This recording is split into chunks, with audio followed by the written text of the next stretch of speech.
সৰ্ববৃহৎ নদী বান্ধক লৈ উত্তৰ পূবৰ বাবে ভাবুকি তাৎক্ষণিকভাৱে কেন্দ্ৰক ব্যৱস্থা গ্ৰহণৰ আহ্বান গৌৰৱ গগৈৰ যোৰহাটৰ সাংসদগৰাকীয়ে কয় যে এই প্ৰকল্পৰ জৰিয়তে ব্ৰহ্মপুত্ৰৰ জলসম্পদৰ ওপৰত চীনে অসমতাপূৰ্ণ নিয়ন্ত্ৰণ লাভ কৰিব বান পূৰ্ণবাস আৰু ব্যৱস্থাপনাক সমৰ্থন কৰিবলৈ জলবিজ্ঞানৰ তথ্য ভাগ বতৰা কৰিবলৈ চীনৰ সৈতে ভাৰতৰ চুক্তি হ'ব লাগিব বুলিও দাবী কৰে গৌৰৱ গগৈয়ে তিব্বতৰ ইয়াৰলুং চাংপো নদীত চীনে বিশ্বৰ সৰ্ববৃহৎ জলবিদ্যুৎ প্ৰকল্প নিৰ্মাণ কৰিবলৈ পৰিকল্পনা কৰা বিষয়টো সংসদত উত্থাপন কৰি গভীৰ উদ্বেগ প্ৰকাশ কৰে লোকসভাৰ বিৰোধী দলপতি গৌৰৱ গগৈয়ে এই প্ৰকল্পটোৰ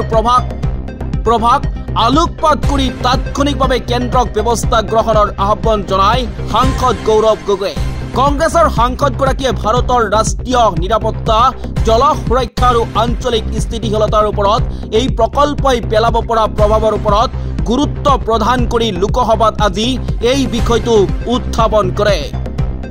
যোৰহাটৰ সাংসদগৰাকীয়ে কয় যে এই প্ৰকল্পৰ জৰিয়তে ব্ৰহ্মপুত্ৰ জলসম্পদৰ ওপৰত চীনে অসমতাপূৰ্ণ নিয়ন্ত্ৰণ লাভ কৰিব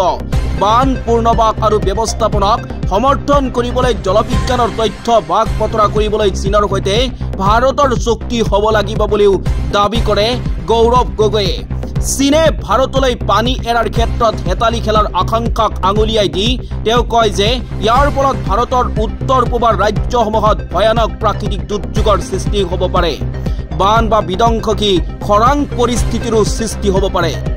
news desk report time 10 news